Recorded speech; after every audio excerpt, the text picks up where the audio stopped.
ఈరోజు ఇక్కడ బతుకమ్మకుంట చెరువు దగ్గర హైడ్రా యొక్క ప్రథమ వార్షికోత్సవం. ఇది పోయిన సంవత్సరం జూలై 19th రోజు హైడ్రా అనే సంస్థని ప్రభుత్వం ముఖ్యమంత్రి గారు ఎంతో ప్రతిష్టాత్మకంగా దీన్ని స్టార్ట్ చేయడం జరిగింది.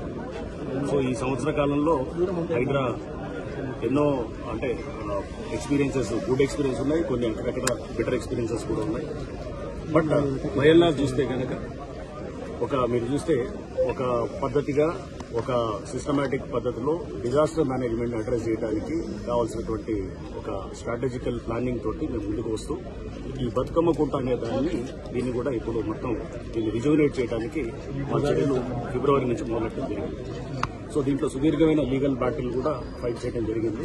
సో ఈరోజు ఇక్కడ ఈ ఫంక్షన్ లో జిల్లా కలెక్టర్ హరిచందన గారు, సీనియర్ కాంగ్రెస్ నాయకులు హనుమంతరావు గారు, జోనల్ కమిషనర్ జిహెచ్ఎంసీ రవికిరణ్ గారు, ఇంకా హైడ్రా అధికారులు పెద్ద ఎత్తున ఇక్కడ ఉన్నటువంటి ఈ చుట్టుపక్కల ఉన్న స్కూల్స్ లో ఉన్నటువంటి బాలబాలికలు అండ్ ఈ పక్కన కాలనీస్ లో ఉన్న బస్తీ వాసులు, కాలనీ వాసులు అందరూ కూడా దీంట్లో పెద్ద ఎత్తున పార్టిసిపేట్ చేశారు. సో వీళ్ళందరిదంటే ఈ చెరువు, ఈ కొంత ఏదైతే గనక ఇది 5.5 ఎకరాల్లో ఉన్నటువంటి చెరువు మీ అందరికీ తెలుసు. గతంలో ఇది ఒక డంపింగ్ యార్డ్ గా ఉండేది. చెత్త ఇదంతా కూడా మొత్తం ఇక్కడ తెచ్చి డంప్ చేసేటువంటి పరిస్థితి నుంచి దాన్ని ఇప్పుడు ఈ రూపానికి తీసుకొచ్చాం. బట్ యాక్చువల్ ఫంక్షన్ ఇప్పుడు కాదు, ఇంకొక 2 నెలల తర్వాత గౌరవ ముఖ్యమంత్రి గారు వారి ఆదేశం మీద బతుకమ్మ ఫంక్షన్ కల్లా, బతుకమ్మ సెలబ్రేషన్ సెప్టెంబర్ 21 ఉంది, అప్పటికల్లా రెడీ చేయాలని చెప్పి కూడా వారి ఆదేశాలు ఉన్నాయి. సో దానికి తగ్గట్టుగా మా ప్లాన్ కూడా అట్లానే వేసుకుంటూ ఇప్పుడు బై నెక్స్ట్ సెప్టెంబర్ 21 కల్లా ఇక్కడ పెద్ద ఎత్తున బతుకమ్మ సెలబ్రేషన్ నిర్వహించడానికి కూడా అది పెద్ద ఫంక్షన్ గా చేయడం కూడా జరుగుతుంది. సో ఇది హైడ్రా చెరువులు, కుంటలు, నాలాలు ఏదైతే గనక ఆక్రమితమైన పార్కులు, ఇట్లా మీరు చూస్తే గనక దాదాపు 500 ఎకరాల పైన ఈ ల్యాండ్ ని కూడా మేము కబ్జాల నుంచి కూడా విడిపించి అది దాదాపు 30,000 కోట్ల పైన ఉన్నటువంటి దాని వాల్యూ అది.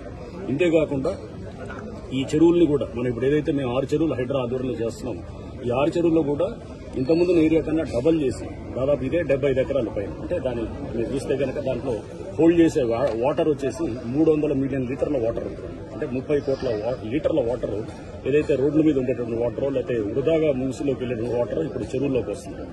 ఈ జస్ట్ మేము దీన్ని ఎక్స్పాండ్ చేయడం వల్ల వచ్చేయవచ్చు.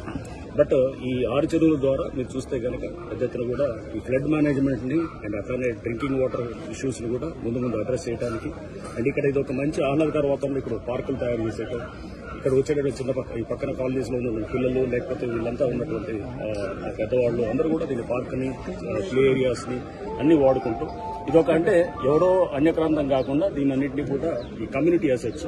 అందుకోసం మేము ఈ రోజు ఇక్కడ ఉన్నటువంటి చుట్టుపక్కల స్కూల్స్ ని, వీళ్ళ బస్తీల్లో ఉన్నటువంటి వాళ్ళని, కాలనీ వాళ్ళని, ఎందుకంటే ఇది వాళ్ళ అసెట్స్, ఇది వాళ్ళు సేఫ్ గార్డ్ చేసుకోవాలి ముందు. సో ఇది మేము చేస్తున్న ఈ చర్యలన్నీ కూడా ఈ చిన్నారులు, ఈ ఫ్యూచర్ జనరేషన్స్ కోసం, ఈ యంగర్ జనరేషన్స్ కోసం చేస్తున్నాం అనే దాన్ని చూపించడానికి ఈ 1 year ఆఫ్ సెలబ్రేషన్స్ ఈ పిల్లల మధ్యలో, ఈ బస్తీవాసుల మధ్యలో ఈ రోజు చేసుకోవడం జరిగింది. సో ఇంకా ఇట్లా ఎన్నో చెరువులు, కుంటలు లేకపోతే ఆక్రమితమైనటువంటి ప్రాంతాలని హైడ్రా తప్పకుండా మాకు లోతైన ఎంక్వైరీ ద్వారా అన్నింటినీ వీళ్ళంత వరకు మాకున్నటువంటి రిసోర్సెస్ తోటి మేము దీనికి కూడా ప్రయత్నం చేస్తాం. లీగల్ గా ఉన్నట్టు కూడా లీగల్ గా కూడా మేము టేకప్ చేస్తూ స్ట్రాంగ్ లీగల్ టీమ్ ఆల్రెడీ ఉంది. అండ్ దీనికి సహకరించినటువంటి ప్రభుత్వానికి అండ్ గౌరవ ముఖ్యమంత్రి గారు రేవంత్ రెడ్డి గారికి మాకు మెయిన్ గా ఈ ఫండింగ్ ఇదంతా ఇచ్చి ఈ చెరువులు ఓన్లీ కూల్చడం కాదు, మనం దీన్ని నిర్మాణం చేయాలనేటువంటిది ముఖ్యమంత్రి గారి ఆదేశాలకు అనుగుణంగా మేము ఇక్కడ ఈ నిర్మాణం 6 చెరువులు టేకప్ చేయడం కూడా జరిగింది.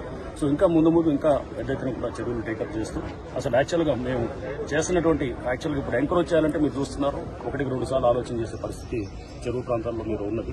సో దీన్ని ముందుకు తీసుకెళ్తూ దీన్ని ఎంక్రోచ్మెంట్స్ నివారించడంతో పాటు ఆ చెరువుల పునరుద్ధరణ, నాలాలు కూడా వీలైనంత వరకు మన పునరుద్ధరణ, దీంట్లో ఒక సామాజిక కోణంతో పేదవాళ్లు లేకపోతే ఎక్కడో ఇల్లు కట్టుకున్న వాళ్ళు వీళ్ళందరూ కూడా హైడ్రా రాకముందు ఇల్లు కట్టుకున్న వాళ్ళు లేకపోతే సామాజిక కోణంలో ఏదైతే ఉన్నాయో వాటిని మేము తప్పకుండా ఎగ్జామ్ చేస్తూ మేము ప్రభుత్వం ఏదైతే ఒక నిర్దిష్టమైన పాలసీ ఉందో సుప్రీం